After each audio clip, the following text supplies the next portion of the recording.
14, 15. I mean, we weren't perfect people, right?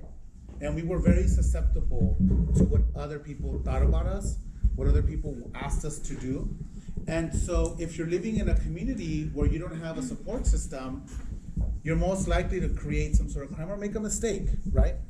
And so we engaged in this debate and this battle in Sacramento this year to say that 14 and 15-year-old children in California, regardless of the crime they commit, cannot be sent to the adult prison. And so that was controversial, right? Because we're not talking about 14 and 15-year-olds that are ditching school. We're talking about 14 and 15-year-olds who might have committed murder, who might have been selling drugs, and yet we needed to have this debate in the legislature about how are we failing these kids. And the data also demonstrated that even in the ethnic spectrum of the kids that were getting sent to adult prison, mind you, the judge has that discretion, right? So when you go before the jury, your judge, it is up to the judge to see if you're going to be sent to juvenile justice, Department of DJJ, juvenile justice, where you can get rehabilitative services, or you go to the adult system, where you're most likely not going to get any type of service. And where we know that if you send a 14-year-old with adult prisoners, what happens? Any ideas of what happens to that child in that prison with adults? You think they're going to get rehabilitative services? You think they might be victimized themselves as being, children in an adult system? Do you think they're going to come out when they do their sentence rehabilitated and ready to go back into the community? Absolutely not, right? So we also saw the data. The interesting fact, the data was it depended where you got convicted. So if you got convicted in Riverside or San Bernardino County, somehow you were more likely to be sentenced to the adult system. If you were sentenced in San Francisco or Bay Area, maybe even some instances in LA, you would probably get into DJJ. But what we also saw was that somehow Black and brown kids that were being convicted were somehow being sent to the adult system at higher rates than Asian and white children. So that was the message was very clear to us that we were pushing this bill, that somehow Black and brown kids are not redeemable, that somehow they're more likely to commit crime, and we need to keep them in the adult system. So I worked on this bill that said, there's no way we're going to send any 14, 15-year-old in California. By the way, we are the only country that incarcerates children, regardless of what crime they commit. So we also saw that the children that committed these crimes were often victimized themselves and were often acting at the guidance of an adult. And were often coming from homes where they didn't have a support system. And were coming from situations where they didn't have an infrastructure to allow them to thrive just as children and have suffered some sort of trauma themselves. So our goal was to really upend the political system when it came to how we treated children. And the conversation was really interesting because you had a governor who was somewhat supportive, but you had his wife who was completely against the bill. So I had to convince not only the governor, but I had to figure out a way how to convince his wife, the First Lady, and Gus Brown, who was very adamant about, no, we need to stay tough on crime. And both these individuals, the former governor was the mayor of Oakland, one of the cities that is very diverse and that is going through a lot of these issues. And so I had to figure out where he's coming from and where his perspective. So when you're organizing and you're trying to get, an outcome for the issue you want or whatever you're working on, you really have to understand the person that has the decision-making power, right? And where they're gonna come from. And what is their perspective and life experience so that you can utilize that as a tool when you're organizing. And it is up to you to determine when you pull that card out, when you bring out things and issues that are gonna, tug at their soul, but you also have to make sure that the timing's correctly. And I've gotten it wrong and I've gotten it right. So I don't know what the science is, and I just go with my gut. And yet it's up for you to decide as you think about how we community organize. And by the way, I forgot to mention this, you're all community organizers now. You're gonna forever be a community organizer, because when you have children, if you decide to have children, you're gonna have to organize yourself, you're gonna have to organize the baseball league, soccer league, you're gonna have to organize as a family, you're gonna have to organize within your greater family, your community, or any organizations that you're part of when you're continue, after you graduate.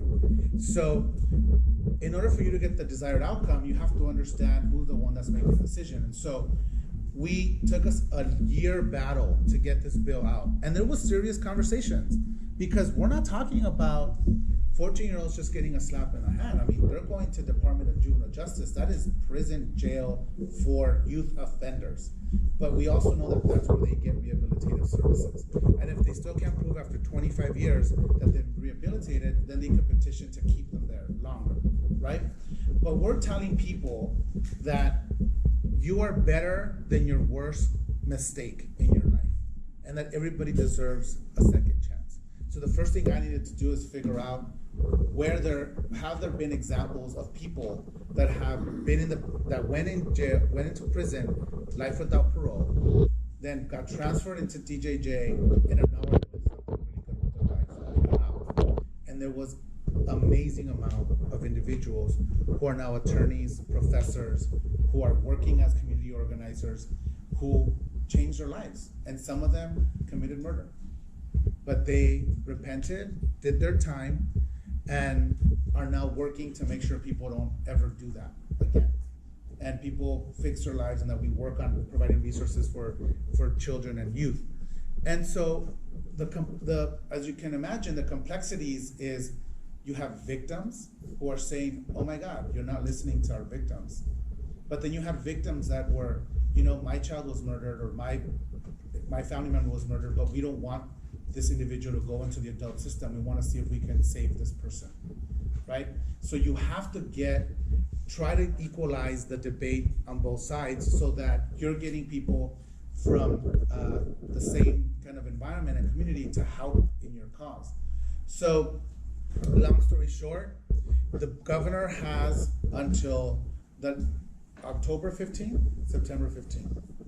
September 15th, I think it's September 15th, to sign bills. And this bill he debated it and deliberated until the last day. So that made me nervous, because I didn't know what he was gonna do, one, but then it also gave me time to organize it. So what we did was, we know he went to, the governor was studying to be a priest. He was studying to be a Jesuit priest.